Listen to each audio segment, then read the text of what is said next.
it or not, we did the intro. We did all the intro. We did introductions.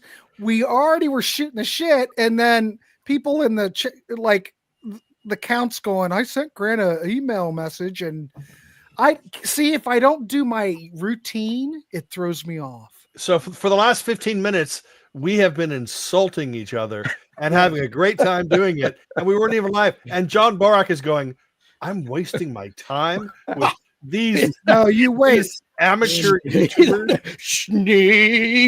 Well, let's start over again. We're gonna redo the show from where it started. I'm gonna let Schnee, and I am sorry, everybody. I've had a long day, but I bought some great CDs today that I want to share with you all. So anyway, I'm gonna let Mr. Schnee do the introductions again. And sorry, John, we have a new panelist here, and we've got some old faces, and I do mean old. Oh my God, DC and Byron. Anyway, Schnee, go ahead and introduce. Go ahead, do introductions. Okay. I am going to do my introductions. Like I said before, and you all missed it. DC, we all know him. He smells like old cheese. BM Bolt, I cannot speak about him until they lift the restraining order. Grant is a doofus. He can't even start a show right. I can't. I am. You know what? Let's talk. What an idiot. John, I am so sorry, everyone, but we do have 60 people watching. John, so that's good. John is a new face here for a lot of you. But John Borack is, I call him, actually, most people do call him the king of power pop. Paul Collins just is borrowing that term. Wow. But John Borack, he is well known in the power pop community. I tried for decades to be well known in the power pop community, and I am treated about as well as DC is, which is not very well. I have written on the love here so far. It's really heartwarming. Yeah, I know. I've written about power pop. Nobody reads it. I've talked about power pop.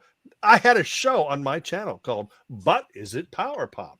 and I ran for years, and nobody listens to me. But John Borack, he's the reason why nobody listens to me, because A, he's a professional power popster, and B, he tells everybody not to listen to me.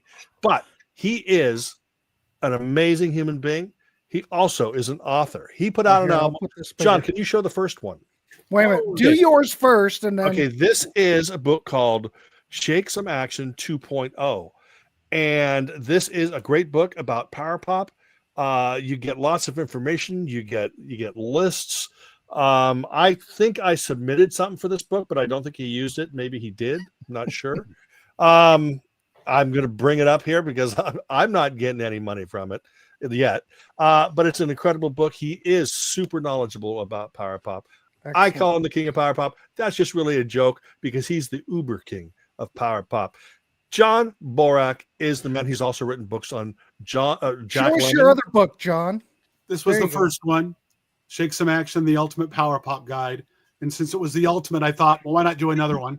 Which makes no sense at all, but I did it anyway. It's basically the top 200 power pop albums of all time, in my opinion.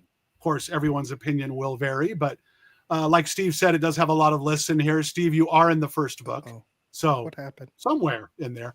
But, there's everybody from Doug Feiger from the Knack has a list in there. Chris Carter from Breakfast with the Beatles, a lot of other people. But the main bulk of the book is, like I said, the 200 greatest power pop albums of all time. And it was released on Not Lame Records, the late great Not Lame Records. Speaking of which, DC. Yeah.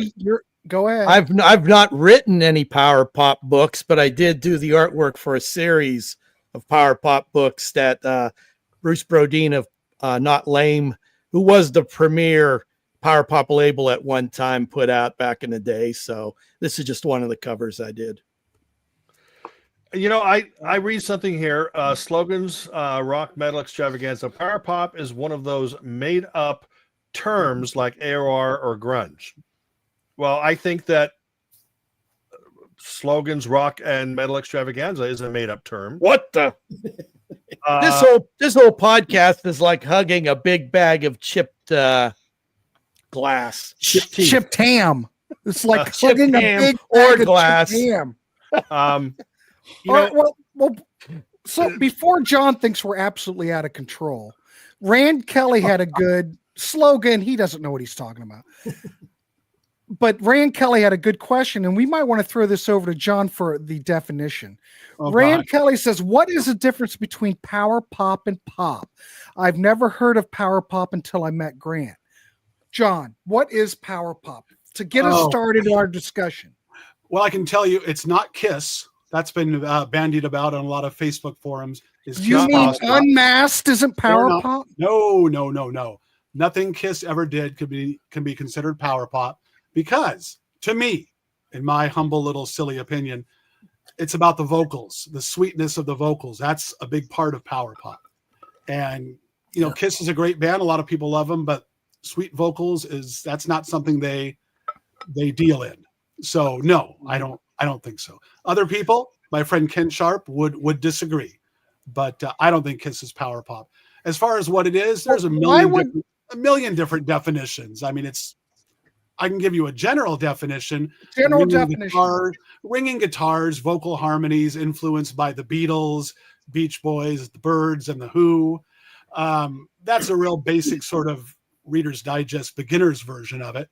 I actually just wrote an article. My friend Steve Coulter, who's written a lot of power pop books, had me write something for his Substack page called "Is It Power Pop?" He couldn't use "But Is It Power Pop?" because he didn't use that. It's just "Is It Power Pop?" because you have "But Is It Power Pop?" trademarked. We didn't want to infringe. Yeah, you can't. Exactly. But I started the article with, "Hell, I don't know. I mean, I do know, but I don't. Well, I guess I kind of do, but others might disagree." And that's sort of what power pop is. No one can really agree on what it is because there are no hard and fast rules. People consider somebody like Emmett Rhodes power pop, but he's not really powerful. His music's not really powerful, more singer-songwritery.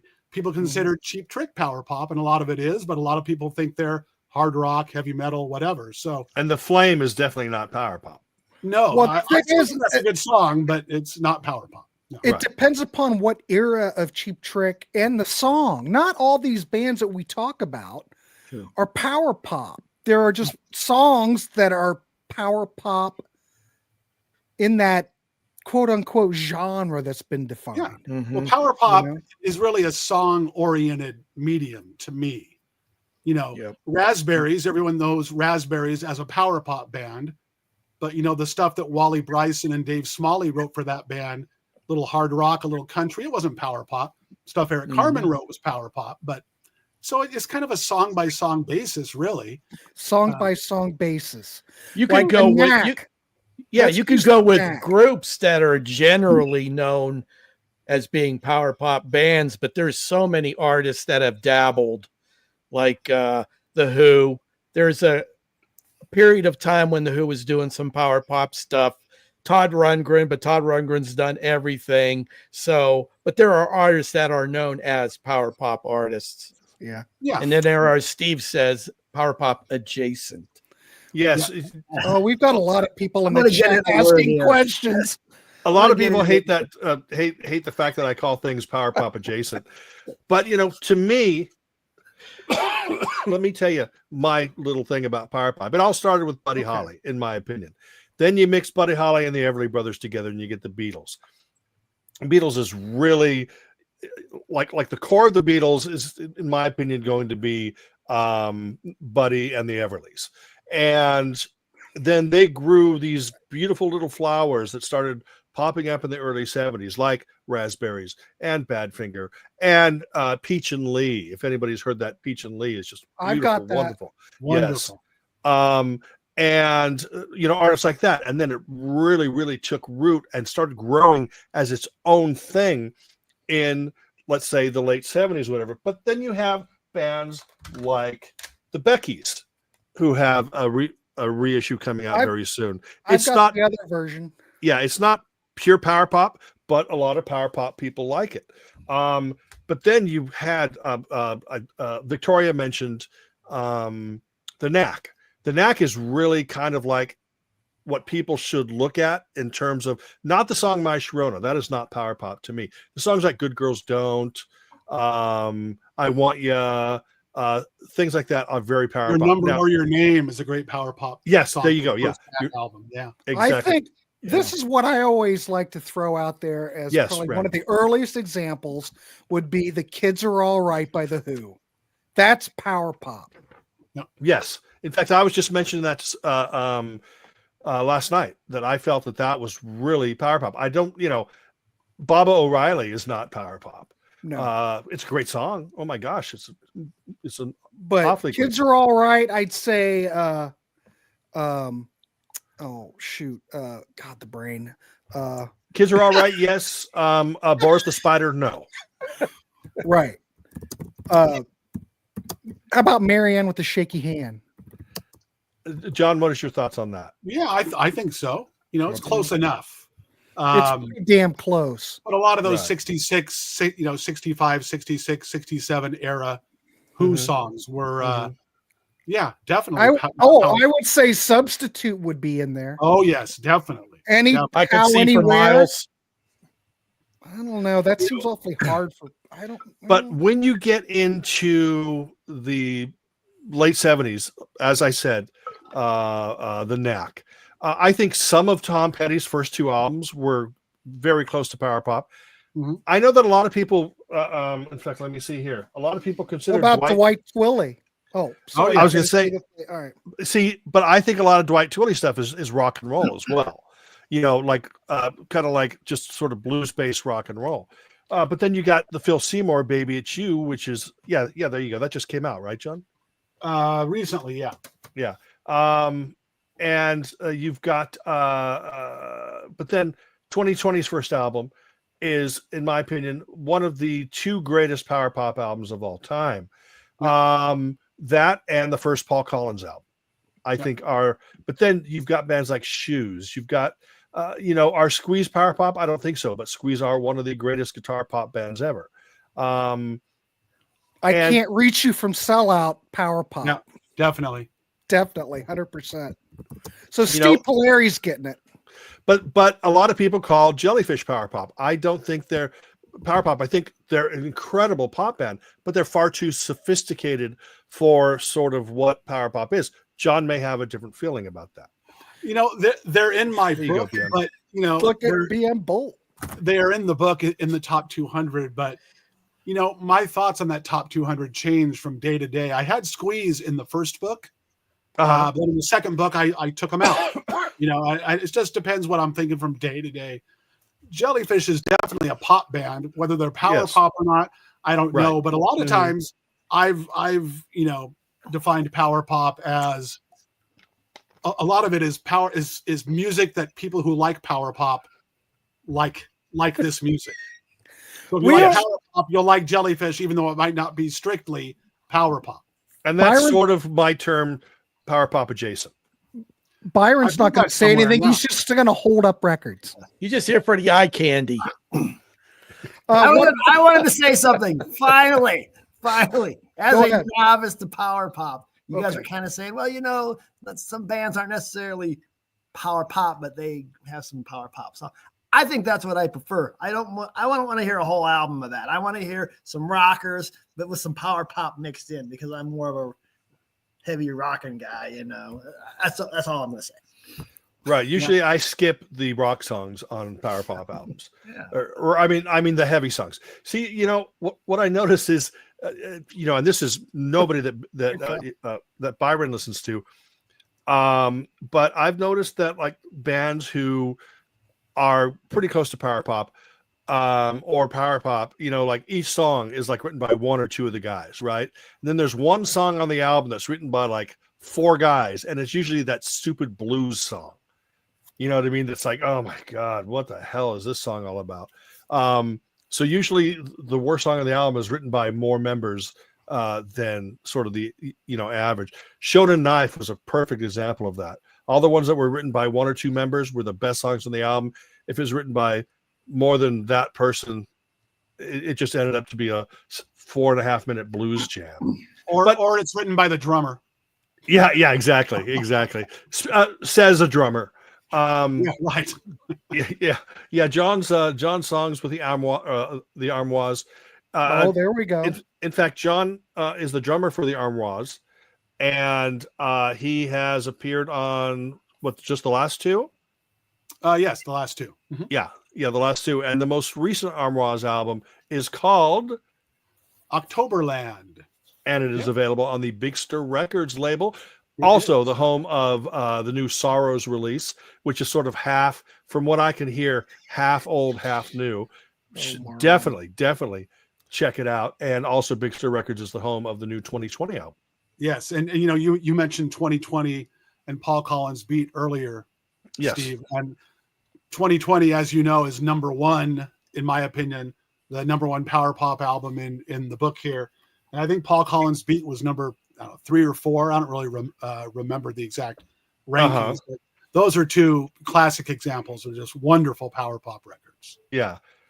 When you say, but when from front to back, all power pop, 100% all power pop. Yes. Yeah. All right. But there's interesting. There's a lot of, you were saying earlier, a lot of non power pop bands who do power pop songs. I'm actually getting ready to write an article for Goldmine magazine. Can is not power pop. For Goldmine magazine, I'm one of the associate editors there, on bands that aren't power pop, but they have a great power pop song in their history. One is a song by Foreigner called Luann. Mm-hmm. Anyone's ever heard it? Great power pop song. Another one is first song on the Edgar Winter group, Only Come Out at Night. Which, Frankenstein and Free Ride, everyone knows those songs in the 70s, but they have a beautiful power pop song on there called Round and Round. People should check that out. But yeah, I mean, it's everywhere. It's everywhere. Look for it. Yeah. Yeah. And a lot of, go ahead. Christian rocker, Phil Kagi. He's known for being a great guitarist, but he has a very, very great McCartney-esque voice. He's very, his voice could have fit on the Peach and Lee album. His voice could have, he could have sung for the Records or the Rollers, any band like that. And he has an album out called Sunday's Child, and about 2/3 of that album is glorious power pop. There's a song in there called "Tell Me How You Feel." Oh my god! This was just the most amazing power pop song ever. It's incredible. Yeah, Everything Is All Right is another great song off that album. Yeah.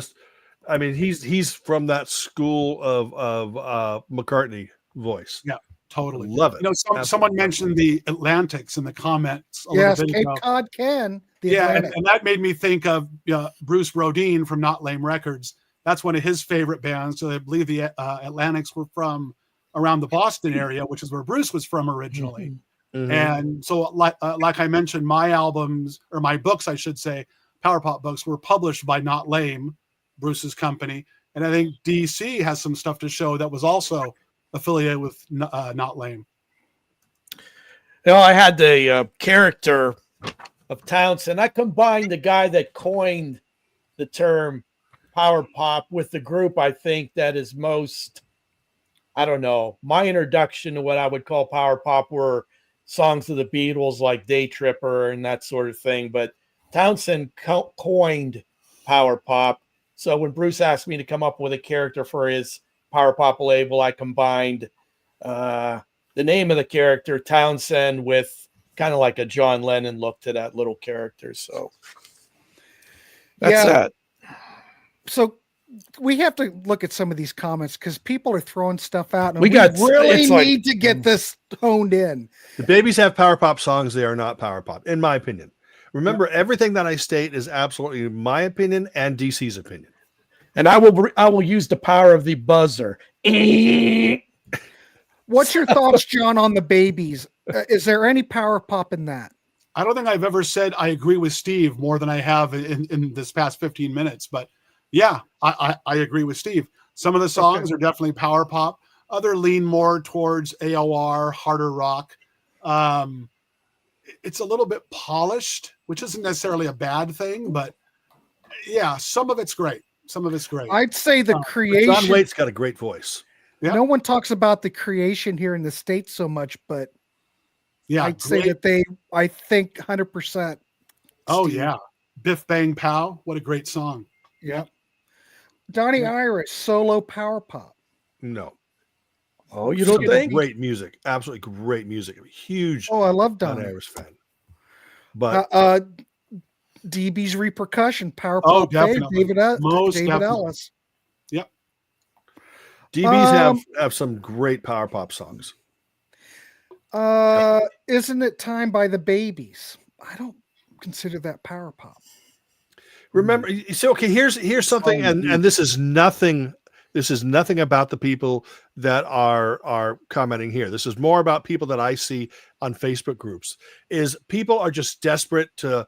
I want to play my favorite song by, or I want to post a video of my favorite song by the Replacements. So they'll go into a power pop group, said this is the closest. You know, they're just trying to fit everything into the power pop genre that doesn't actually fit in the power pop genre, but they're just trying to justify it because I don't know if they just want it to be power pop, but there's a lot of great guitar pop songs out there. Oh my God. There's so many great hooks and melodies, but it doesn't necessarily all fit in power pop. One of the greatest power pop bands of all time ever. And you will never, ever be able to listen to this band without going, this is pure joy. And that's the Rubinoos. Yeah. He's wearing the hat. The interesting thing about all of these bands that we call power pop, they'll probably tell you, no, we're not power pop, because the greatest power pop bands deep within, just under the surface, is so much more than power pop. Rubinoos, greatest power pop band, but there's so much soul in their music. There's so much, there's all these influences, but it just comes out and just covered in great hooks. Yeah, and Tommy Dunbar, their lead guitarist, is one of the best guitar players I've ever heard. Yeah, definitely. Exactly. Sloan is definitely a great power pop band. Sloan from Canada. They've released a bunch of albums, and yeah, great stuff. I saw them right before the pandemic hit in Columbus, literally like the night before the pandemic hit, and they were phenomenal. And it was definitely power pop. They were absolutely wonderful. God dang, that was good. I have seen Sloan many times, but I'm not talking about the band. I'm talking about the company that makes the stand-up urinals. When you go in, it's like, of course, it's like when you're standing there urinating into the urinal, it says Sloan on it. So what about the Del Fuegos Don't Run Wild? I don't know that track. Not Victoria. Victoria, we get a veto on that. But what about Aaliyah by Donnie Iris? No, a veto. Close. I think it's I probably think it's closer than Steve does. It's incredible, though. It's a great song with a great hook, but yeah, it's definitely powerful. I don't know. You know, it's funny where everybody draws their lines. Right. I like it that everybody has a different opinion. I think the Smithereens are power pop. Oh, definitely. You know, the Smithereens greatest power pop album, I think, was Smithereens 11. That's my favorite. That's my favorite. Oh, look. Yeah, there you go. Score. He's good at holding up those things. The Carol Merrill of the Warehouse, BM Bolt. Still sealed. Oh yeah, Marshall Crenshaw. Yeah, definitely. Oh, definitely. Especially the well, not all of it though. There's some. The first two albums, definitely. First two albums, power pop. Yeah. The interesting thing about the Smithereens is, I'm going to say here, I'm not a big fan. Why? Because they're good. I'm just not. Because they're good. I love the Smithereens. But the interesting thing about them is, and I don't remember who said it. It could have even been Dave Bash, that they started like the minute albums were being made for CD. It kind of ruined bands like the Smithereens, because before their songs were 3.5 minutes. Then all of a sudden they're going, we can fill this whole CD.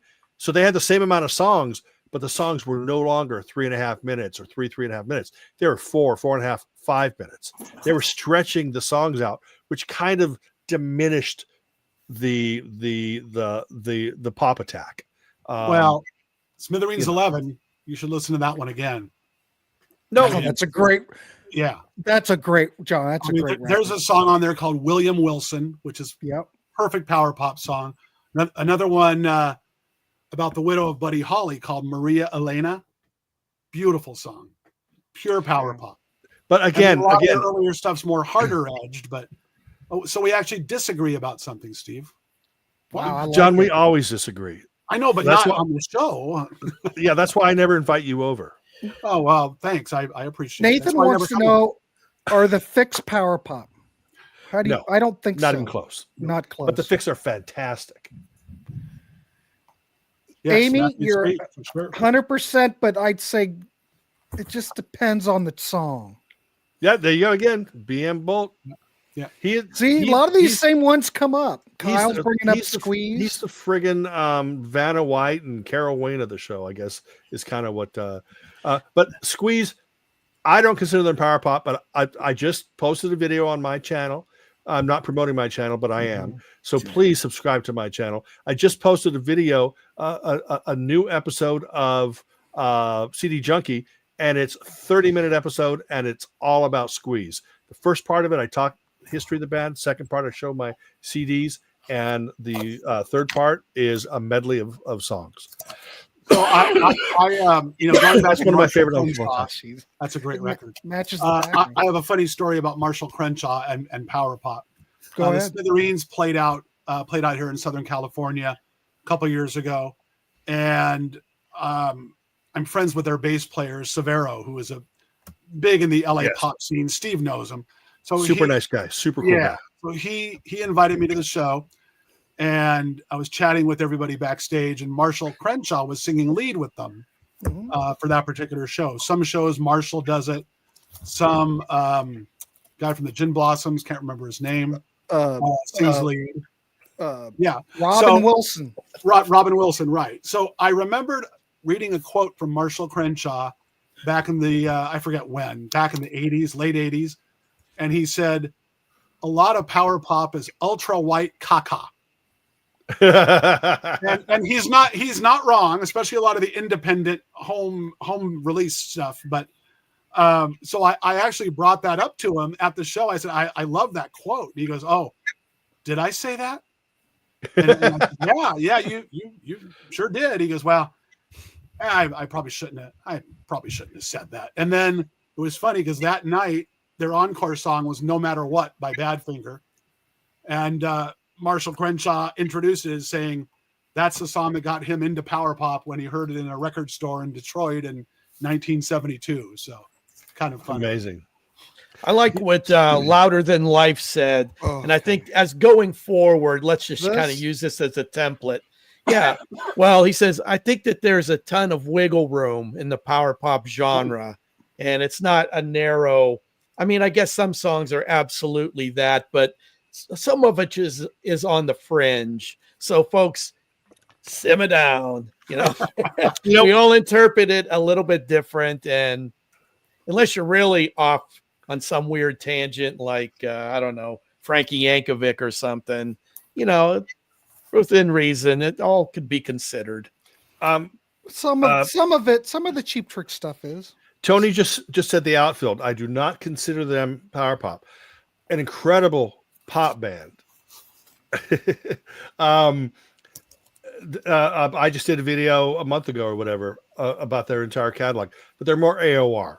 But Tony Lewis, incredible voice. John Spinks was a great guitar player and songwriter, but I don't believe that the Outfield is power pop. And I want to state here, folks, that I might be saying that. Oh no, I don't think that that's that's power pop. I don't think.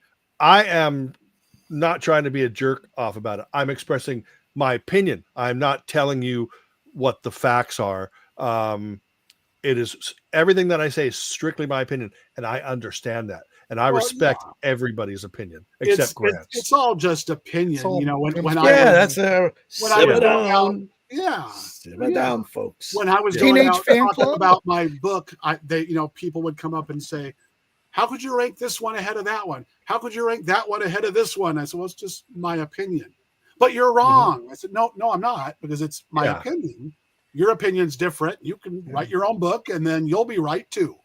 Whatever. Yeah, absolutely. I never take No, my Rand, opinion not as Mr. the Mister. gospel. I think what the Count said about later Aerosmith, I will say the song "Jaded" to me is Aerosmith's take on a power pop tune. And Now, I it may also not will be say that DC's pure. been drinking. Well, maybe a little bit. Jesus. This is just like a train wreck. No, it's not a train wreck. This is so fun. I'm just waiting for DC to do the Davy dance because I want to see the. Yeah, We got to have the right. Yeah, we got to have the right snapping vibe. fingers. It's hard to do when you're sitting because Yeah, those legs got to exactly. shoot out that. Yeah, but certain way. dude, the snapping fingers that's what makes the Davy dance special. Yeah. Yeah. I'm trying to think of any Beatles stuff that would even. I mean, if you wouldn't have power pop if you didn't have the Beatles, but I'm trying to think if there would be anything. Day Tripper. Day Yeah, Tripper is I think power Eight pop Days to a Week. me. Andrew Bird can sing. Daniel Bird can sing, I'd say. 8 days I a week. think it won't be long. 8 Another days a one. week. Yeah, but I mean, to me, the Beatles were sort of the precursors of power pop. It came from them. It came from the Who. I don't consider them Kinks. power pop, but they're definitely like the godfathers of power pop. Mm-hmm. Them and Yeah, Buddy yeah. Holly. Without the British invasion, we wouldn't have it. Right. Exactly. Oh, absolutely. Christian thought the outfield for sure. I think that there's power pop tendencies. I But think it's just I more think it's pop. a little. It's more rock, more polished than or heavier handed than power pop. But I love them. Like I said, I love the outfield. Your Love is a great song. That's one of my favorites by them. Yeah. What about Oasis? Oh. Just ask. Wolfpack wants to know. Steve, why don't Count you says take this Help was power pop. I'd say Help was power pop. Mhm. 100%. I think That- the Beatles stopped being power pop with Sgt. Pepper. Oh, 100%. Just Bob Segarini, the late great Bob Segarini. He has an album called "Gotta Have Pop." The title track of the album, he comes up with a line, "I love the Beatles up to Sgt. Pepper," and because he's sort of talking about just that great jangly pop sound. But I thought, John, did you shake your head when I mentioned Bob Segarini? Yeah, I don't care for Bob Segarini's music. I like the Whackers because he didn't sing lead on everything. Yes. Mhm. Bob's songs were. I mean, I don't mean to speak ill of the dead here, but I will. Well, we do it all the time. His songs were great, but he could not sing. Worth a shit. Sorry. I love him. I know you do. Yeah.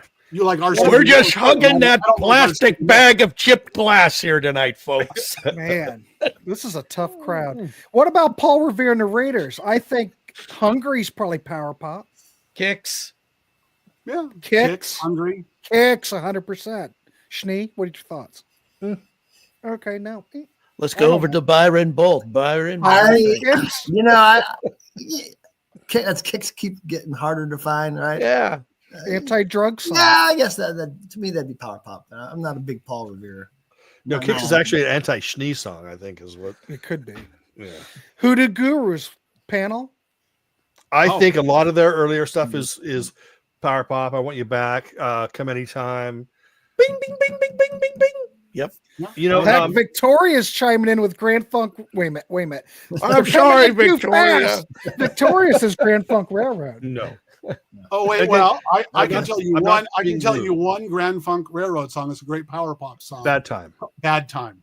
That's the one. That is a fantastic pop tune. Of course, Remind love me what Grand album Funk. that's on, DC. it's the Muscle Man album. Yeah, that the album's girls. kind of poppy.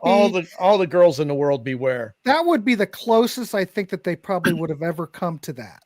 It's very pop. More pop. It's I very like that pop. album though. Uh-oh.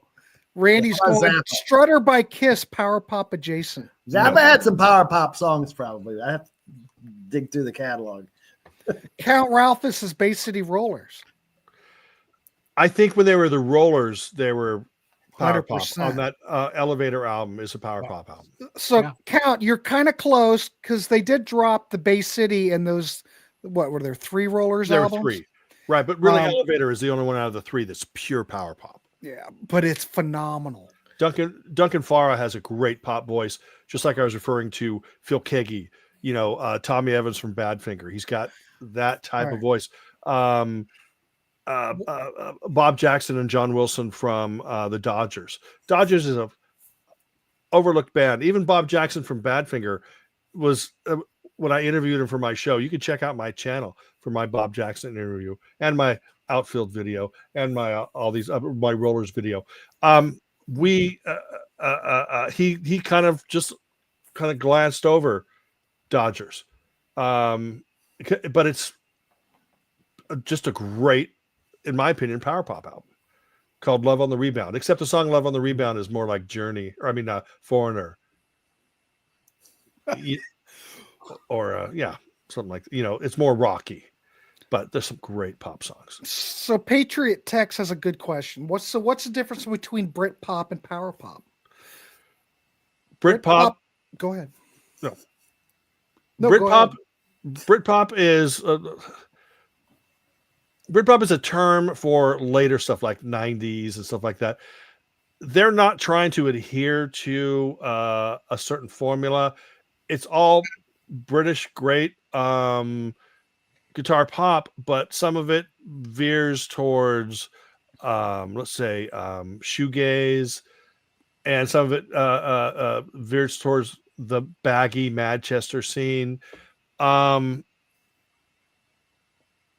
it's a lot of Britpop is well, is that highly pretty much derivative. summed it up. Yeah, it's Britpop is I'm highly more derivative. confused than before the question was asked. Yeah. But in my opinion, all the best power pop albums sound different from each other. So you're looking at 2020 as a completely different album than Paul Collins, the Beat First album. It's a very different album than the first album by the Keys. It's a very different album than anything that Shoes did. They're all coming from the exact same place, but they're like different. They're just different beasts. Really fascinating. This may be our top chin rubbing podcast ever. I'm rubbing it right now.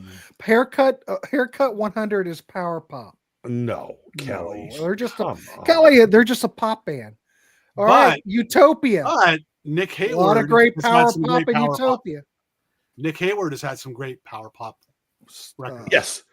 Okay, I'm a huge Haircut 100 fan. Both Haircut 100s, with and without Nick Hayward, and Nick Hayward. In fact, solo. In fact, his first album, North of a Miracle, which is nothing like power pop, it's a great record. It's just been reissued as a 3 CD set.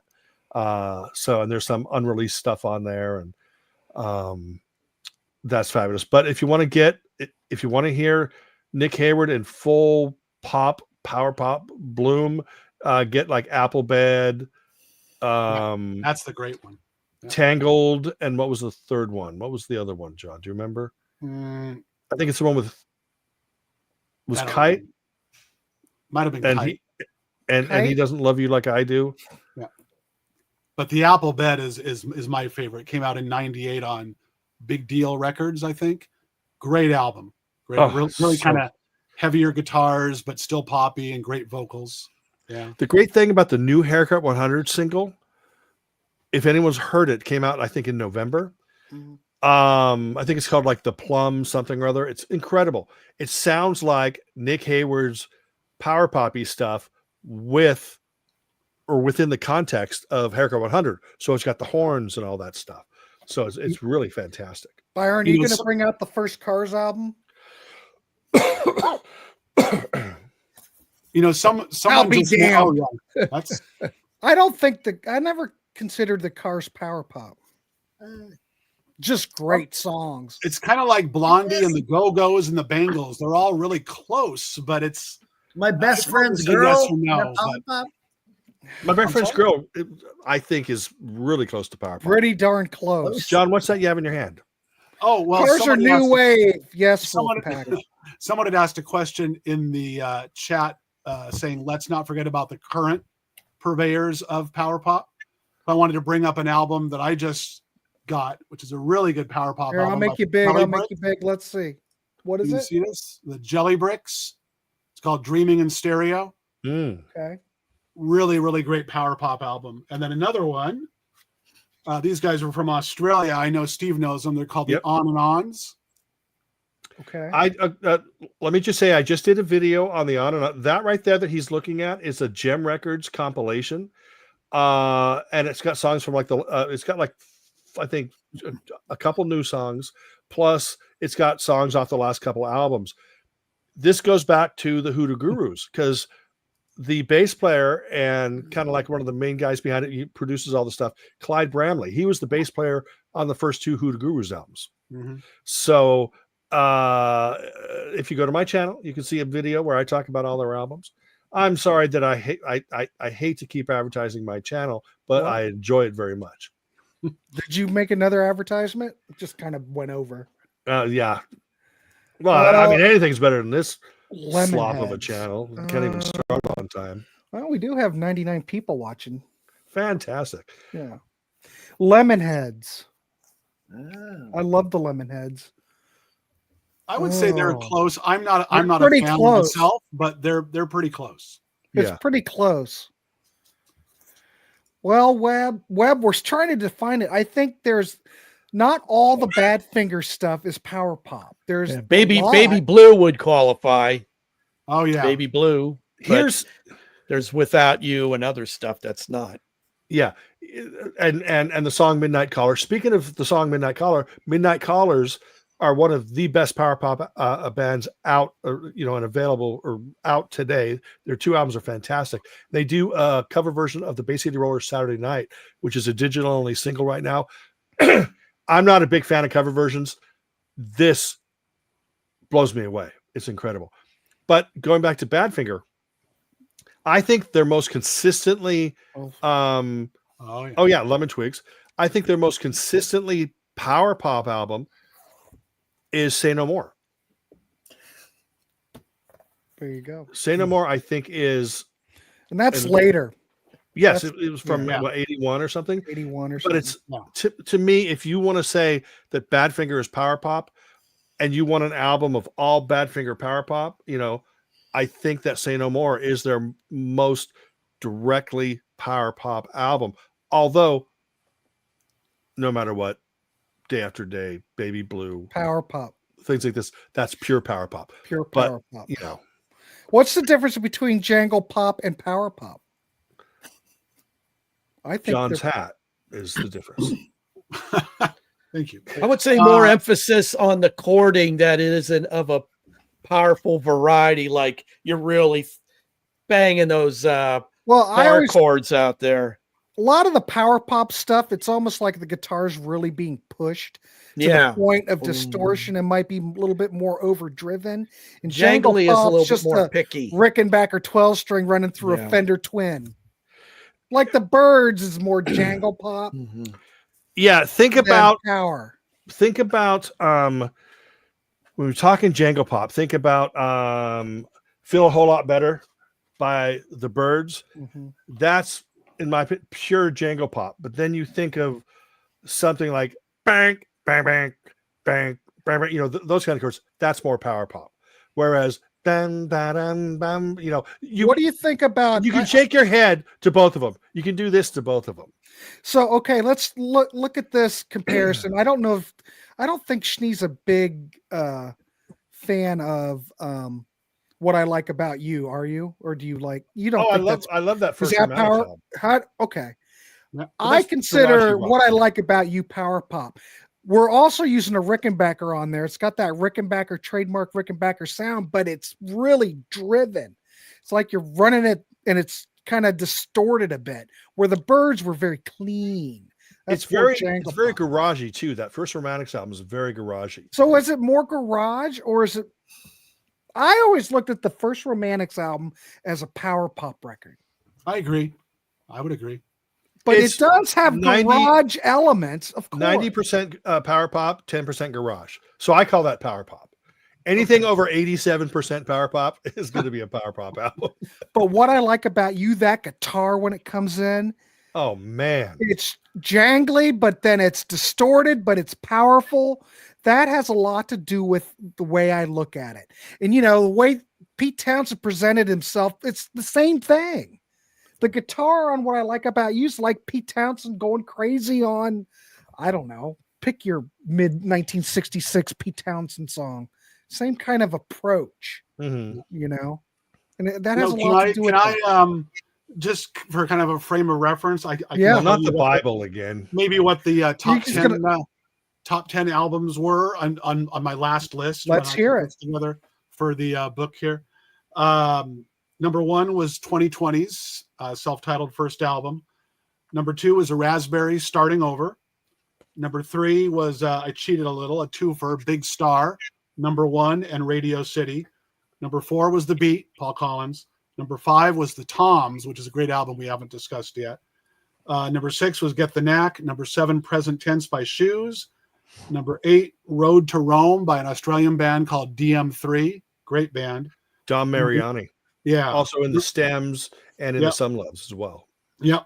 And number 9, someone mentioned him earlier, Tommy Keene, the late, great Tommy Keene, songs from the film.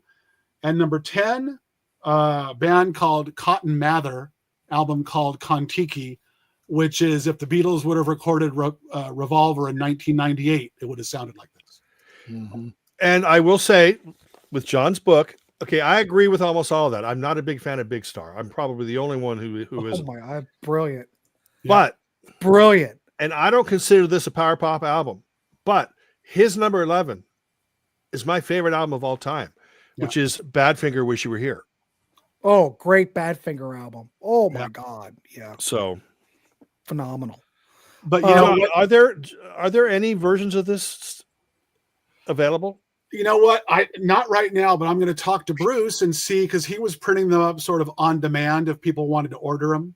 Oh, so I think I'm going to contact him and see if he wants to do that again and make it available again. Yeah, I need one. I don't have it. Well, I was just looking. Mine is an autograph. So Grant, $75.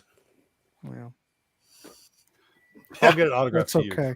You're all about making money. I have to. I'll wait till it comes back in print. Guard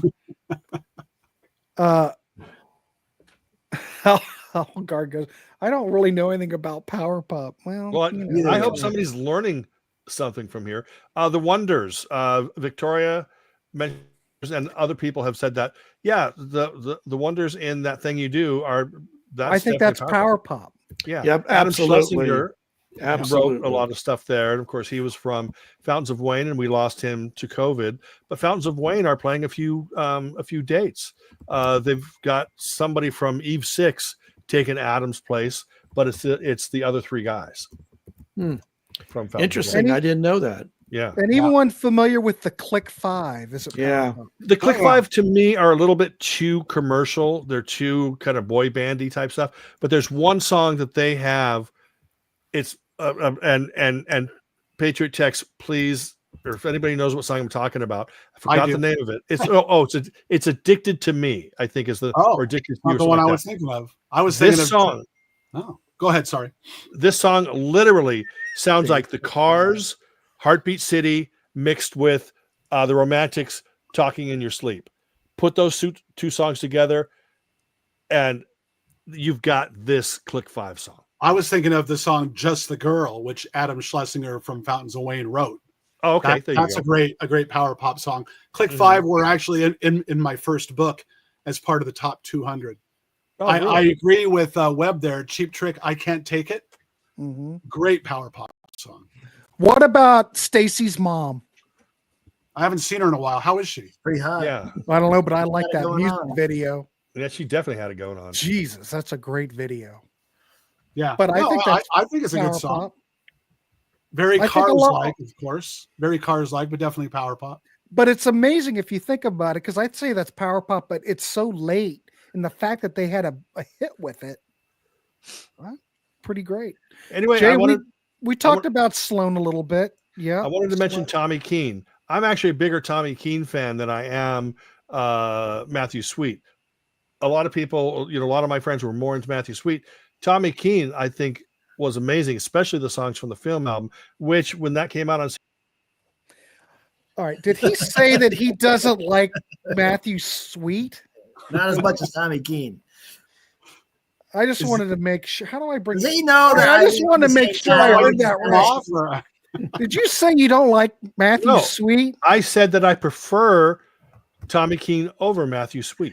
Oh, I thought that's nothing against Matthew Sweet. He lives in my town. Be nice. Yeah, Byron knows him. Just because I'm expressing an opinion, I get thrown to the lions.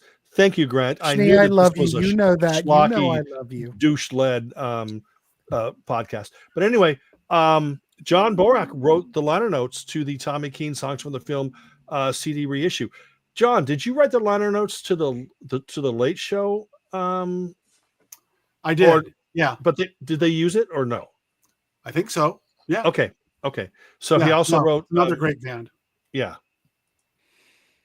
Oh, here we go. This is a good one. No one's mentioned this yet. What about Weezer? Oh, what was that? Well, that first Weezer album's and the second album. Well, and the third one. I like all those. I don't know. There has to be power pop elements there.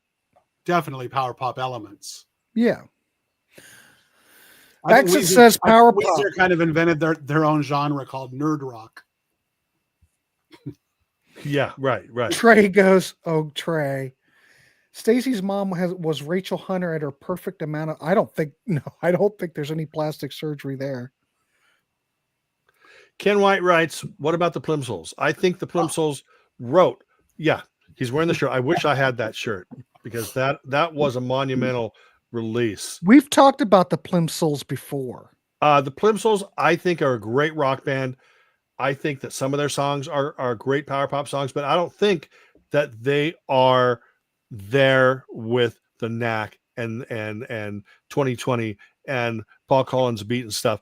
I think that the Plimsolls are one of the greatest bands of that era. The song Now, in my opinion, is one of the greatest power pop songs ever written. Yeah. But I think they're more kind of R&B influenced than they are jangly or power pop influenced. John, I think John disagrees. I do. I consider them definitely a power pop band with some of those elements that you mentioned. But yeah, songs like Now and 0 Hour, and of course the one everyone knows, A Million Miles Away. They're incredible band. Louder than Life's all over it. Go ahead. Sorry, John. But I can say that their guitar player is dragging around a version of the Plimsolls now, which is just him and 3 other guys. He shouldn't be doing that.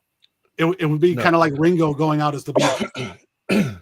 Exactly. And actually, Peter Case filed an injunction to prevent him from using the name the Plimsolls. Oh, so now it's billed as the person's name from the Plimsolls or of the Plimsolls or something, which is interesting.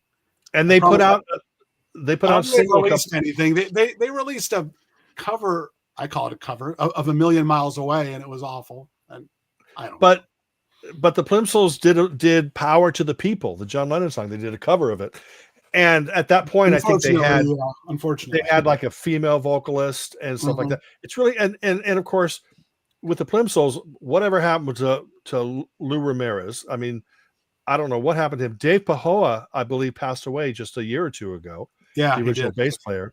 Yeah. And then Peter Case is out doing his thing, and then Eddie Munoz is, well, but I do want to mention, I want to get back to the modern artists. In fact, I think that John is really going to get behind me on this. Apart from Celine Dion, I think the best power pop related artists today, Danny Wilkerson, that's power and pop. Laddie Flowers. Oh yeah, no, definitely. I was going to mention them. Those are.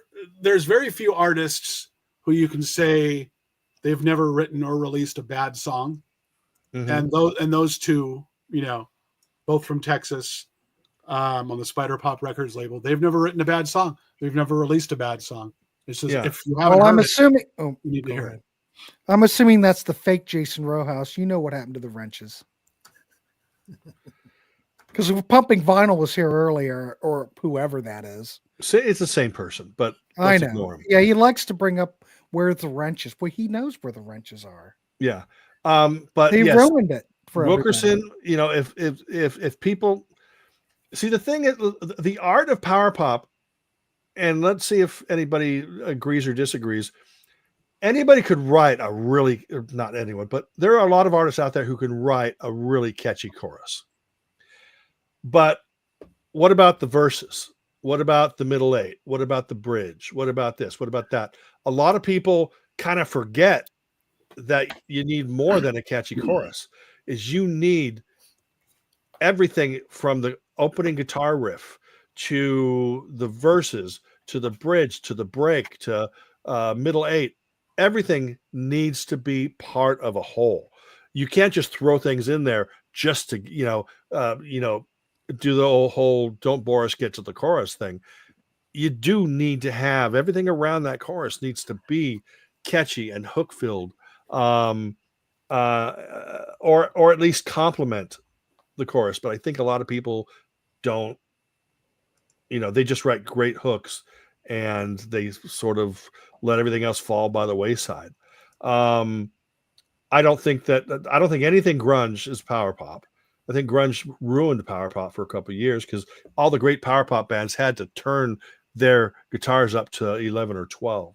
And, there's power in power pop, but it doesn't have to hurt your ears, when you listen to it. Someone mentioned Queen in the comments. I don't consider We Are the Champions or Another One Bites the Dust power pop, but Queen does have one really great power pop song. It's called Need Your Lovin' Tonight. Great. Off the Game? Yeah. It's a great power pop song. But then that makes me think of the Electrics. Need your lovin' tonight. You know the Electrics, right? They put out 2 great albums. Electrics with a K, yes. Yeah, Electrics with a K. Yeah, that's I think "Need Your Lovin' Tonight" is a great power pop song. It's got the riff, the main riff going through it. It's got some great backing vocals, great harmony. Love it. Mm-hmm. Ernesto, the King Bees were more rockabilly, kind of a pop rock. Well, Ernesto has no idea what power pop is. Don't even bring Ernesto up. He has no idea. Ernesto likes to get Grant riled up. I want to hear what John thinks about some of the Gin Blossom stuff. Oh, I love the Gin Blossoms. First couple of records. Found out about you. Great. Yeah. Great vocals, great songs. One of their lesser known songs, but I really love it. It's called Cajun Song. Yep. You're familiar with that one? 29. It's got, of course, it's got the Cajun influence, but it's a total pop song, and it's super catchy. It's one of those rare songs where the verses are just as catchy as the choruses. Okay, I have to throw this out to John because Schnee knows how much I love Cherry Baby by Stars. When I hear Cherry Baby, I think power pop. I think glam. I think glam. Same with Sweet. A little bit harder edged. I think I kind of moved it over to the glam arena, but it's all the lines are so blurred. It's really hard to say. See, here's the thing. Remember that when we're saying, "Oh, I don't think that's power pop," or "No, that's not power pop," we're not saying we don't like it. I know, but Cherry Baby just seems like it's got everything there. And everything else that they did doesn't sound like that. Cherry Baby's a standout track that's to me they're more of a rock band. Louder says Cherry Baby is totally power pop. I agree 100%. Yeah, but that's because Louder Than Life wants to be on your channel, wants to be on your panel. So they'll say anything to agree with you, Grant. Oh, is that how it works? Yeah. Well, hats off to everybody in the chats because man, that's so much great stuff is coming through. Absolutely. And a few stinkers, but most of the stuff is really astute and much appreciated. Yeah. Whoever just mentioned Czar and Jeff Whalen, amazing stuff. I mentioned Steve Coker. I don't know. Oh, wait, here. I mentioned Steve Coker earlier, the author, but he was the drummer in Czar. And there's a song on their first record called Kathy Fong is the Bomb. Kathy Fong is the bomb. Amazing song. Oh, my God. Here's something. I like Czar. All the Schnee fan clubs here. Wow. I like Czar, but I love that Jeff Whalen solo album. I have not heard it. Oh my Yeah, it's goodness great. gracious. Yeah, that Really, Whalen really solo Tommy- album, I had it on my list and then I never bought it, but the couple songs I heard off it are fantastic. Yeah. Greg Kinn, the breakup song. I think so. Yeah. Greg I think Kinn's so. had a lot of great power pop tunes. I love Greg Kinn Band. And just I wish that stuff would be reissued on CD. I don't want to pay $40-$50 for a copy of those, you know. I just have a couple best ofs. There's a song called Beside Myself, Mm-hmm. which I think was on, I can't remember the name of the album. I'm sure it has the word Kin in it somewhere because all of his albums did, but great power pop song. Yeah, most of that stuff's all out of print. Yeah. Someone mentioned earlier, asked if the Tommy Keene stuff was hard to find. Yeah. You can find it on, I mean, it's pretty much all out of print, but you can easily find the CDs on eBay and probably Discogs and whatnot. Mm-hmm. A lot I of the keep Tommy, getting a lot of Tommy the Tommy Keene Keene confused with Speedy King. yeah, Speedy Different? King, Thunderclap and Newman are completely different from Tommy Keene. Yeah, But- I don't know Tommy then. I know Speedy. There is a great album out there. Now, does everybody remember the teen pop band of the 70s called the Keene Brothers? They were sort of a Okay. Hanson before the Hanson. Mhm. Well, there's another Keene Brothers that came around in the 2000s. And what it is it's Tommy Keene and Robert Pollard from Guided by Voices and the other 375 bands he's in. They put out an album under the name The Keene Brothers, which is Keene. That album is amazing. What I about think it's just incredible. what about the Paley Brothers? One and Yes. only album Yep. by the Paley Brothers. But Now that you- CD, John, that CD, in fact, I'm going to put that up on Discogs if The anybody needs Paley it. Brothers? Yeah. Oh, I want that. Which one? Oh, the one that has all the demos and unreleased stuff. You're gonna sell the Paley Brothers? But it's the Real Gone Music CD. How come they Yeah. didn't put the actual album out? I They don't probably know. don't have the rights to it because it was on Sire, which is Warner I Brothers. thought and- that came out. I thought they put out that. No, it was Sire album. alternate versions of a lot of the songs, plus a lot of Oh, unreleased stuff. yeah, But it's I want great. that. You're I going to sell know. that? I want that. Really? Yeah, I'm going to sell it. I want the Wow. Sire You album. like it? A lot of it's mono. The Finn Brothers are amazing. I don't think they're Brothers are power good. pop, but they're incredible. Crowded House is incredible. Solo Tim Finn is incredible. I got you. The Finn Brothers, both their albums are incredible. I'm a huge Finn. Of course, I'm a big Split Ends fan too. So, but I don't think that the latest Crowded House albums are anywhere as good as they used to be. I agree with Trey. That's Rock and Roll is hands down power pop, written by Eric Carmen from Raspberry. I think it's off his first solo album, right? So, John, do you have the Sean Cassidy album Wasp? I'm trying to think if there's any power pop on there. I do have it, and I tried to go. I went back and listened to it again because they reissued it on Record Store Day a couple years ago. I've And got I listened to it again, and Yeah. I didn't really like it. I just thought it was weird. It didn't it's sound. weird. It was him trying to break away from his teen idol poppy stuff, which I thought was really a mistake. Yeah, And, you know, yeah. I that's- like the record. It's just a Utopia record with him singing on it. Right. Well, okay, I here's love Utopia. Oh, but the self-titled Utopia album from Oh, 1983. that's so The great. Network album. Yes, Yeah. right. amazing. Amazing. All power pop, pretty much. Yeah, I was Yeah. going to bring this up because BM showed a different album, but the Deface the Music album is incredible too. Yeah. That's the homage to the Beatles. Come on, Byron, step up your game. Jesus. I can't get any good help on these shows. This is yet another show where people are going to go, stop having Okay, Schnee Rick on. He just keeps Springfield. talking. A lot of I Rick think- Springfield I consider power pop. Well, Love the is All first- Right Tonight is incredible. Yeah. You know, It's there's power pop. going to be a Rick Springfield tribute disc coming out very, very soon. So be on the lookout for that. A lot of modern power pop artists playing on it. Yeah, Love is All Right Tonight. I love Yeah. Rick Springfield. Yeah, there, okay, you there you go, go. Byron. Byron's That got it. album, power pop. Yep. Get yours today. Not power pop, but a good album. Not power nonetheless. pop, but I would say Crybaby is power pop. It's close to It's close. many A little bit keyboards. overproduced for power pop Yeah. for me, Mhm. but I'd put it good on a song. power pop show. I can live with it. It's Byron, do you have To Face the Music? Yeah. Let me get that. See, To Face the Music was an homage to the Beatles, and I think it came out. Didn't it come out like the week John Lennon died? And they Something just, Yeah, like very 1980. close. And that was its death knell, I Yeah. think. There you go. Yes, That's a great record. and I love the back of it because it says "outstanding in their own field," and they're outstanding in their own field. No, Roger Voudouris is not power pop. He's heavy metal. I'm kidding. That was a joke. Yeah,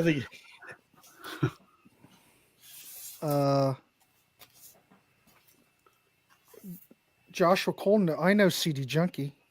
I've never heard of him. Neither one. Oh, is here a- we go. Something Anything had some great power pop songs. I think I Yes, saw sir. the light. I saw the light Yeah. power pop. Rundgren is Couldn't I involved just in a lot tell of great you? power pop. You know. Yeah, couldn't I just tell you is great. There's a clip Yeah, on that's- I YouTube couldn't. of I couldn't just tell you. Yeah. there's a clip of Utopia playing in 1978 on the Mike Douglas show, I think. And they play Couldn't I Just Tell You, which is weird because it was released 6 years before. And Todd Rundgren introducing the song says something along the lines of, "This is a song the latest hippest fad called power pop." And they play Couldn't I Just Tell You, which is pretty cool. Mhm. Yeah. Mike And- Douglas was pretty hip. He had a Yeah, lot really. of interesting musical acts on that show that you wouldn't think would be on there, but Yeah. that's off the mic. I think that there is. What's the track that was an outtake from? Oh, What, All the King's Horses?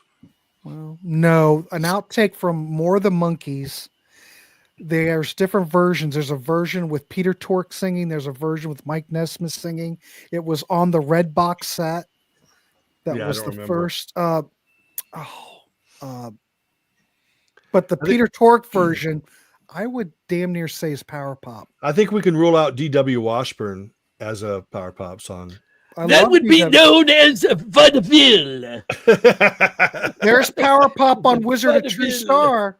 Just One Victory, I would say, is power pop. But man, what a 1-2 punch with Something Anything, and then you follow it up with A Wizard, a True Star. You could tell Todd was experimenting with a few substances in between cutting those two albums. Yeah.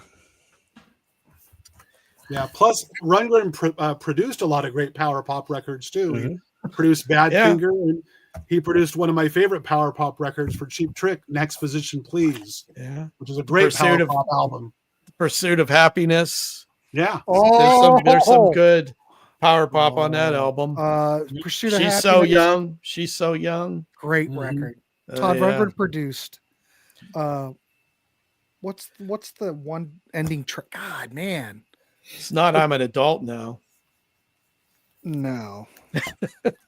Ash, we were talking about the Romantics a little while ago. I think the first Romantics album is the closest they got to power pop. I think that their second album was a little too garagey, still some fine stuff. The third album was a stinker. Fourth album was kind of more into like the new wave guitar-y pop. But I dig the Romantics, except for that third album. The song Down on Him on that is considered a CD bonus track off the first album. Total power pop. Oh, it's a great song. I one of the bands I was in, Pop Dudes, with Robbie Wrist, we recorded a version of that song. It's great. Mm. One song. Side Story's a great album. Two Girls in One. Yeah, that's a toe tapper. Shave Your Legs is a great song. John, didn't God, that's a a CD great come record. with? Didn't a CD come with this, or was it a different book? That was the first book. That Okay. book came with a bunch of digital downloads of rare Right, but what power pop stuff. book came with a Pop Dudes CD? Oh, that Pop Dude CD. It might have been now. I can't remember. It's been a while. It might Louder be- Than Life. 100%. I Don't Think You Know Me. The Peter Tork version of that. Oh, there Wow. you go. Okay.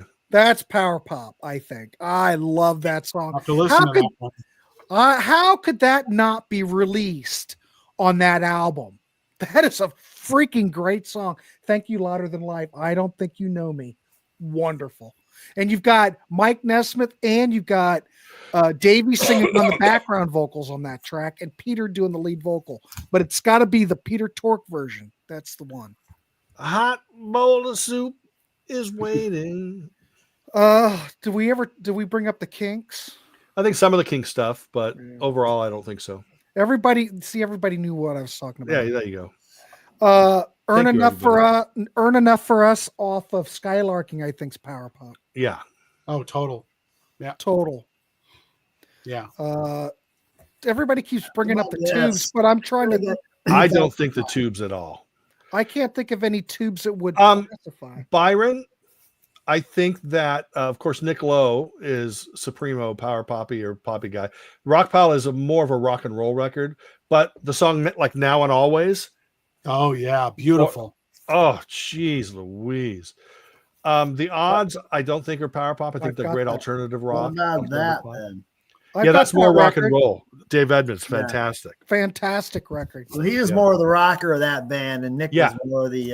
If you like Dave Edmunds, there's a new compilation that just came out on Omnivore called The Singles, 1976 to 1981. All the A sides and B sides. It's incredible. Really? 2 CD set. Absolutely. Yeah. Naked Eyes. I love Naked Eyes. I'll see Naked Eyes next week on the cruise. I love Naked Eyes. Hardly wait to but they're see not that. Power Pop. Not Power Pop, but I love Naked Eyes. Oh my gosh. I've been wanting to do a show on Naked Eyes, but Grant keeps pushing every show that I want to do. I got to go on the cruise. I got to go see him on the cruise next week. Adam Ant's on the cruise. He's not canceling. Isn't Squeeze? Squeeze is on the cruise. Oh, wow. What cruise is this? The 80s cruise. Oh, of course. What else? Okay. It's going to be great, but I am really looking forward to Naked Eyes because I freaking love those two records. I love those albums. Absolutely. 100%. Hey, here's an album that I love this album, and it never gets mentioned in conversations about Power Pop, but this is from 2007. It's called Everybody Else. There are like 12 tracks here, and 11 of the 12 are Stone Cold top 10. I'm a fan of them because one of the guy or the leader of that band was one of the two brothers that led the band, the Push Kings. And I love those Push Kings albums. If you want to hear some great pop, oh my God. Just the capacity to come up with catchy ear candy material, that one song after another. It's not that easy, folks. What about? Oh, go ahead.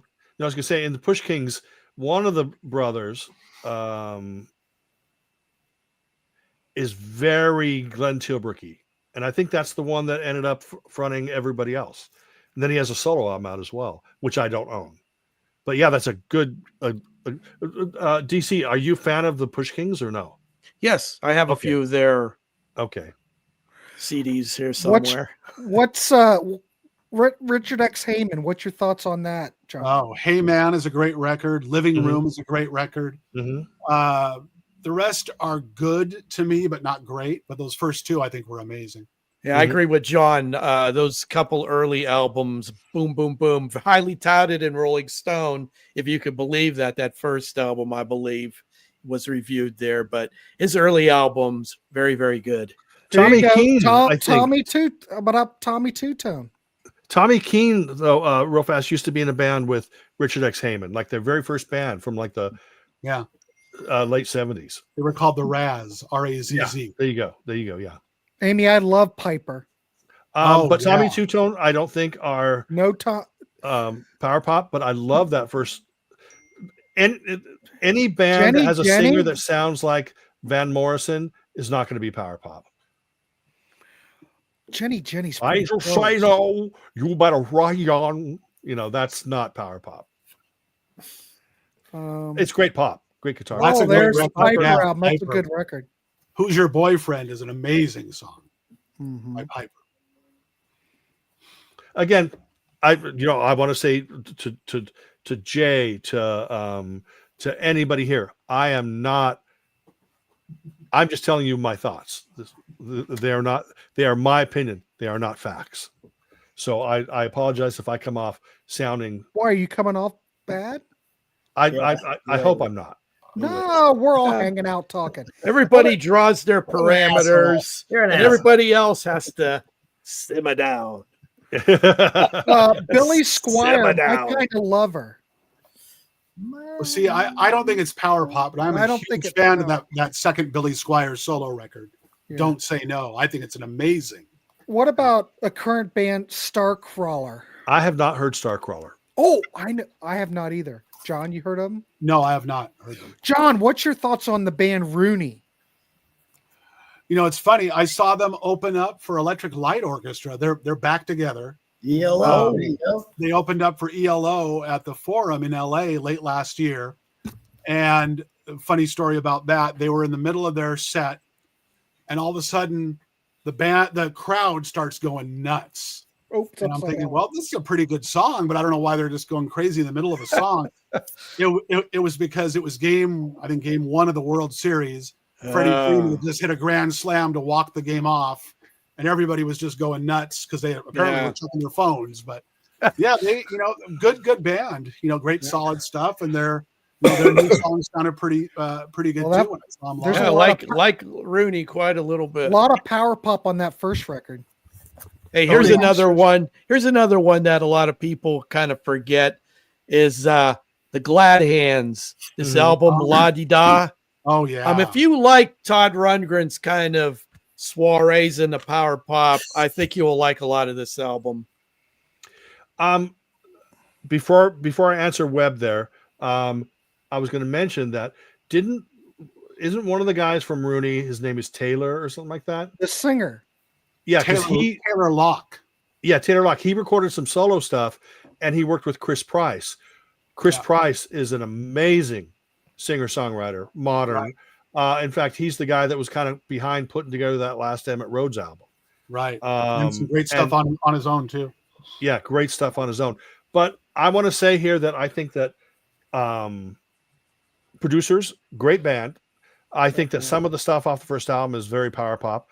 Mm-hmm. I don't think that they're entirely power pop, but I will say that every time I hear the song She's Sheila, I want to cry because that song should be in the Rock and Roll Hall of Fame. It's such a great song. It was a hit, but it should have been a big hit. It should be something that the minute I say She's Sheila, everybody should break out into that chorus.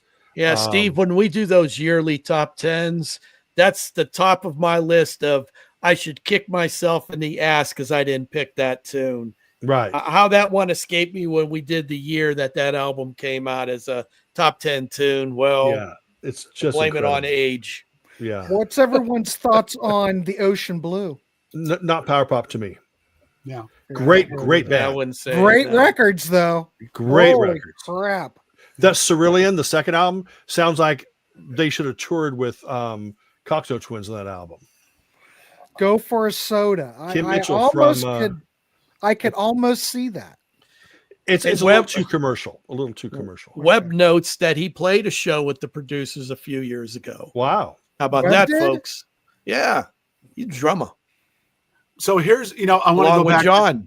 I want to go back to Taylor Locke for a second. Yeah. He released a couple of solo records, and on one of them, and this is on the streaming services, I don't know how hard to find the CDs are. There's a song on it called Badfinger. And it's about the band, and it's just the most amazing pop song ever. So go to the streaming services right away and check that one out. It's wonderful. We could do that, D-Rocker. If I get that'd be hard. Oof. Yeah, that's well, it's all when we do ranking videos, I don't think Schnee's a big fan of doing that stuff, but he probably could rally. No. I'm just not a big fan of ranking things in order. I love to talk about a band in a group. Right.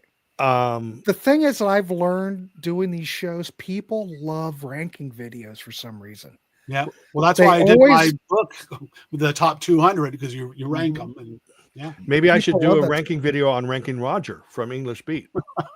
Why don't you? Would you rank the album above? I'm sorry. I'll tell you right now. I think some of the greatest power pop songs are the Plimsolls Now. I think Rubinoos, I Want to Be Your Boyfriend. But the Rubinoos have a ton of great songs. It's very hard to pick. Paul Collins, you can pick anything off that first album. Let's just say Rock and Roll Girl, or probably one of my favorites is oh my God, there's so many. Let Me Into Your Life. 2020, Yellow Pills, Sherry. Tell Me Why it's kind of slower, but it's still great. Jet Lag, incredible. I think the records, Starry Eyes. I think the records, Hearts in Her Eyes. Then there's all that, there's that Two Down and Everyone We Know They're All Gonna Show. Hearts Will Be Broken. I think that Shoes, pretty much anything off of Black Vinyl Shoes, present tense, could be just considered great power pop. There's just so much to love in this world. The thing about power pop is power pop brings me complete, absolute joy.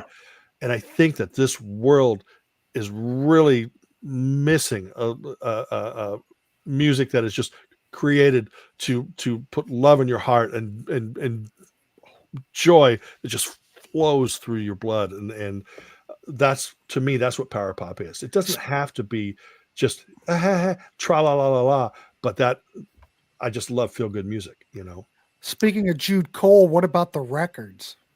I talked about the records. That second album, okay, Crashes, incredible. I think. What? Okay, go ahead. I was going to say, Starry Eyes, Tina-Rama, stuff like that off the first album are better than anything that the records did. But I think as a whole, I prefer the album Crashes as a whole. Start to finish. I've got that Jude Cole CD. The first one came out in 87, that it's a cutout. You can't find it anywhere. It goes for $1 bazillion. I've got that thing, or it used to. I have to play it. I think I mentioned earlier the article I wrote for Steve Coulter's blog, where I talked about what power pop is and what it isn't. He also asked me to name 5 power pop songs that I think sort of define the genre. So it's not a top 5 list or anything, but the songs I picked that really just sprang to mind. Remember the Lightning by 2020. Your Number or Your Name by the Knack, which I mentioned earlier. A song called I Don't Want to Cry by a British group called the Keys. Incredible. Produced by Joe Jackson. Yeah. And featuring McCartney's short-term drummer, Jeff Britton, on drums. And then another one called You Make Me Shake by a group called The Boys, who are out in Nebraska, late 70s. And then kind of a newer one. But different boys. Different boys? Yeah, well, not the UK boys. Or the Illinois yeah, the boys. Chicago boys too. Or the Australian boys. We did a show about those cats. We did. So we had the boys that turned into basically the bees. And then the bees turned into Holland, kind of. And also we've got a lot of mentions on the comments about Artful Dodger. If you go into the Rock Warehouse archives, Grant and I did a retrospective of Artful Dodger 5 or 6 months ago. So it's up there somewhere. There is a band from Lincoln called The Boys. I've never heard of them. Well, that's the one I was just talking about. Yeah. Their stuff is up on, I think there was a compilation, or some of the stuff was released on a Titan Records compilation several years ago, Power Pop label. The last song I mentioned on that list was a song by an LA band called Double Knot Spies. It's called Ever Since. A beautiful example of power pop, which is that's Rick Marad or Ramadka, right? Yeah. And Rick Ramadka put out a solo album in the last couple of years. He used to be in a band called Maple Mars, also Ruby Free, and of course, Double Knot Spies. The Boys. It reminded me. I just put out a show on Mixcloud called This Is Pop. I think it's episode 17, and it's all stuff like the Australian boys and the British boys, plus tons of bands you've never heard of. But it's all, and it's not necessarily just power pop. It's post punk. It's new wave. It's mod, and you are going to find great hooks galore all through the show, and that's up on my Mixcloud channel. I put it out right after I put out the brand new episode of This Is Ski Lodge. I would definitely agree answer with Webb. That. Oh, sorry. Answer Go ahead. Webb. Oh, go ahead. Answer Webb.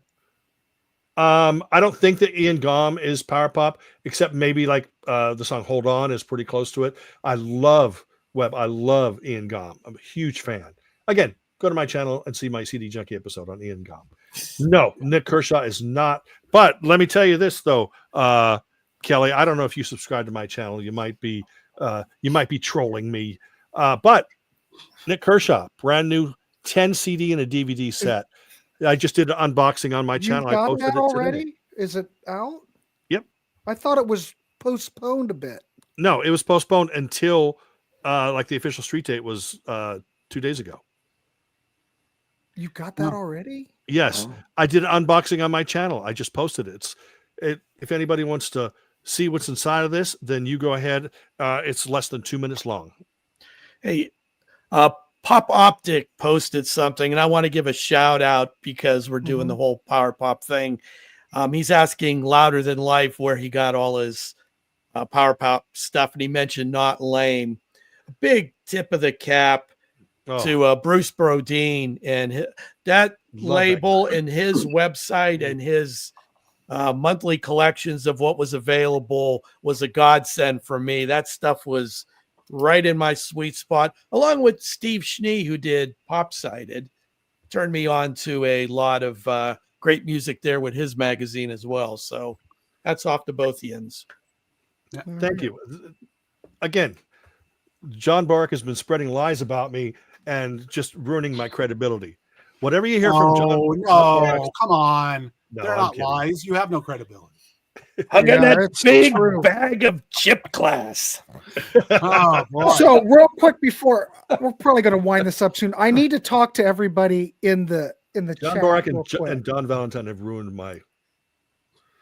So everybody was wondering why there's no listening parties. So let me run down. I already talked to these guys prior. I thought we were live, but we weren't. So the listening party last weekend, we did Kiss. We did 2 hours of Kiss. I had Guitar Hack here. If anybody tuned into that show, remember on the first show, we've got YouTube stopped the stream. We were like a hour 5 into it. They stopped the stream. Of course, at that point, the show was over. I got out. Everything was good. We started up the next show. We went like an hour 5 and they cut the stream. Now, I was also streaming on YouTube and I was also streaming on Facebook and X.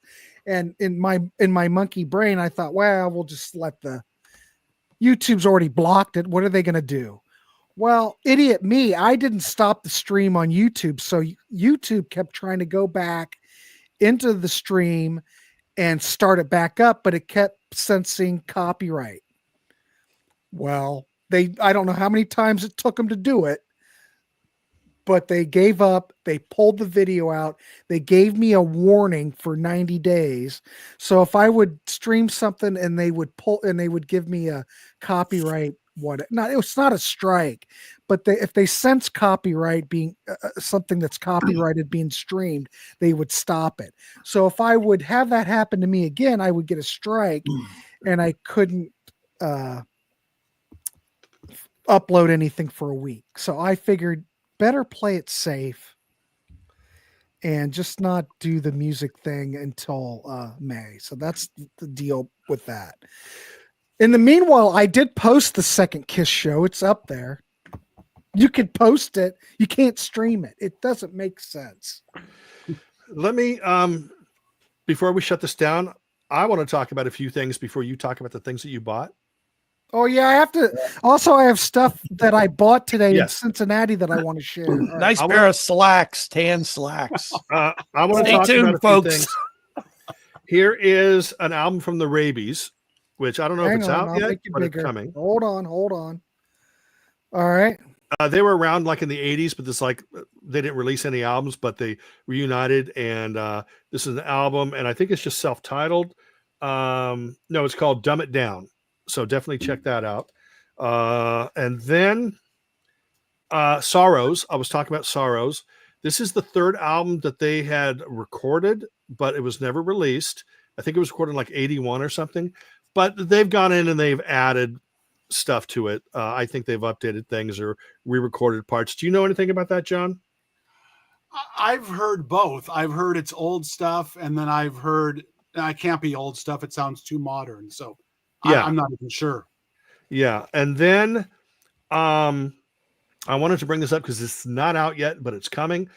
There's a band called the Cherry Blue Storms, or is it the Cherry Blue Storms? But one of the members was in a band called the Dickies for like an album or whatever, Glenn Laughlin, and unfortunately he passed away. But they were able to finish his album. It's not out yet, but it's like psychedelic pop. I think a lot of people are going to really dig this when it comes out. And then that Rembrandt's LP, this is getting reissued on Omnivore, and it has bonus tracks on it. Wow. I think it's also I'm kind of surprised by that. Vinyl on Record Store Day too. Yes, I think on Record Store Day, along with the Grays album, vinyl on Record Store Day. Now I could see putting those out on vinyl.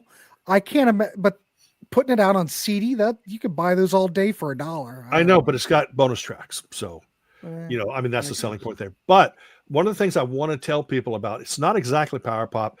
There's a label called Curation Records. Incredible label.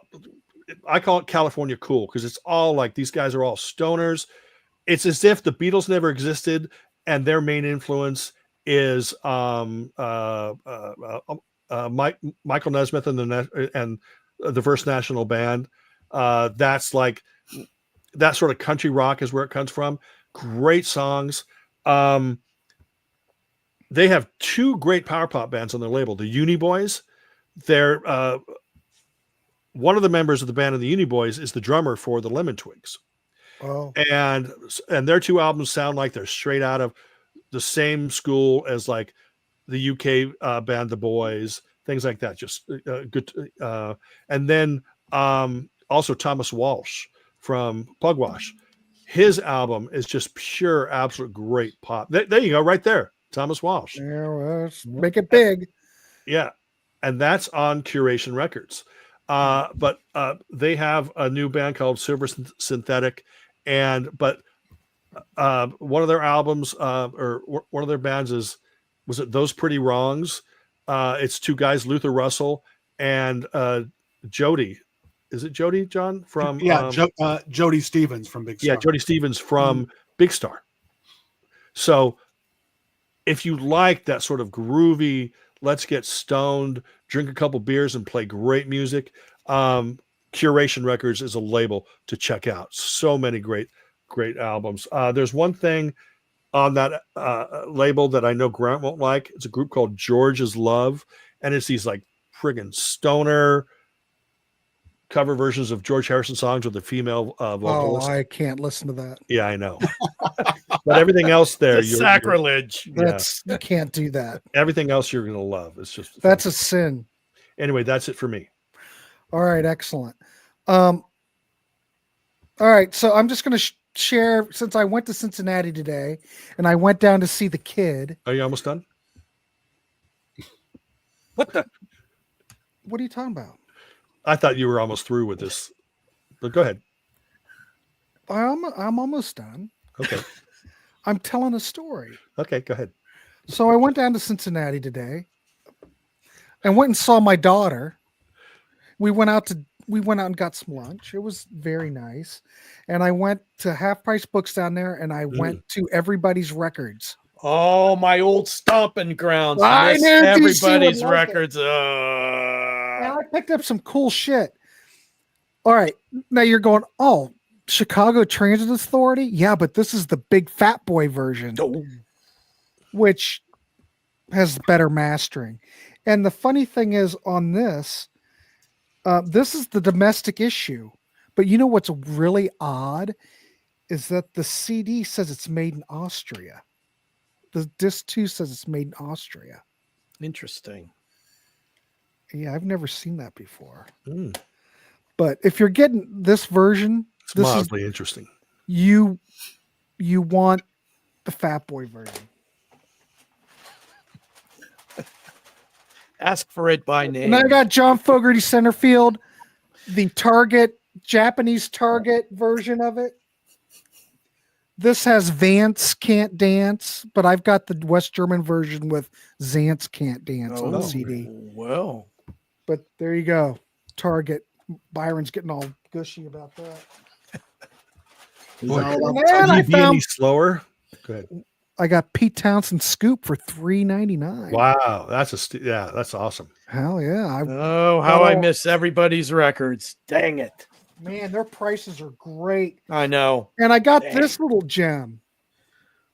Anybody familiar with this? Brianna, Heir Apparent. Yeah, Yeah. I remember that album. Yeah. Picked that up today. Wow. I haven't played any of it. It's only What label is that? $5.99 on Repertoire. Oh, Repertoire. Okay. Came out in 91. Picked that up. Yeah, Repertoire is a really great label. You guys heard of the band called Bump? No. 1970s, kind of psych, prog kind of stuff. Mm. Saw that, picked that baby up. God, I had a great day today. I Bee envy Gees, you. the reprise Oh, remaster wow. There of you go. Idea, $5.99 at half price books. Awesome. Haven't seen that in the wild, so I picked that up. Well, I'm not gonna. Shnee's not gonna like this, but I picked up. This is the Ted Nugent Scream Dream that's out on Rock Candy. No, this is the Rock Candy. When Rock Candy first started putting out reissues, this is like CD number. It's like one of the really early ones. Rock Candy did make some mistakes. Well, I'm just saying I got it though because I don't have it. I make a lot of mistakes. And speaking of Kenny Loggins, look what I found. I found look at that. the Fat Boy. Ask of for it by Live name, album. the Fat Boy. Those take up a lot of space on your shelves, though, Grant. I don't care. You're running out of Okay. room. And then who likes Bebop Deluxe? I do. I need that one. I got that Wow. for $5.99 at Everybody's Records. They had a shitload of stuff, DC. You would have Oh my God! And I I miss half bought price this one. too. I Wow. got Those that. are two stellar albums. Love Bill Nelson and Bebop Deluxe. got both of those. And these are like the EMI imports because I don't think these ever really came out domestically. So No domestic. You see, but I'm a nerd, and even if That's those were true. $1, I may have actually passed on them because I know that there's the expanded editions out there, and I'd want to save up for that. But at the same time, you got to have them. Hey Grant, you're not going to show us your Sansa slacks you got there in Cincinnati? I'll save those for some time later. Yeah, no shit. I did get this from Rock Candy recently. The Brownsville Station. This is wow. the Tom Warman produced epic Yep. Mhm. album. And I'll tell you, there's some power pop on this baby. If you haven't heard it, I swear to No, God. I have not heard that. So Here's another good one. Go ahead. Red Button. She's about to cross my mind. Not completely power pop, but great 60s-ish, very accessible pop album. yeah. Seth Good stuff. Swirsky knows how to write pop tunes. Craft a song. He sure does. Yeah. And Mike Rickberg. Don't forget about Yeah. Mike, Oh, the other guy. So there you go. That was all I wanted to share. I think John's got a few things. I John, actually you do- want to share? Yeah, I have a couple of things just really All quick. right, let's see it. I collect power pop albums that were in my top 200 from other countries. So Okay. I like getting stuff from Japan that has the Obi strip on it if I can find it at a reasonable price.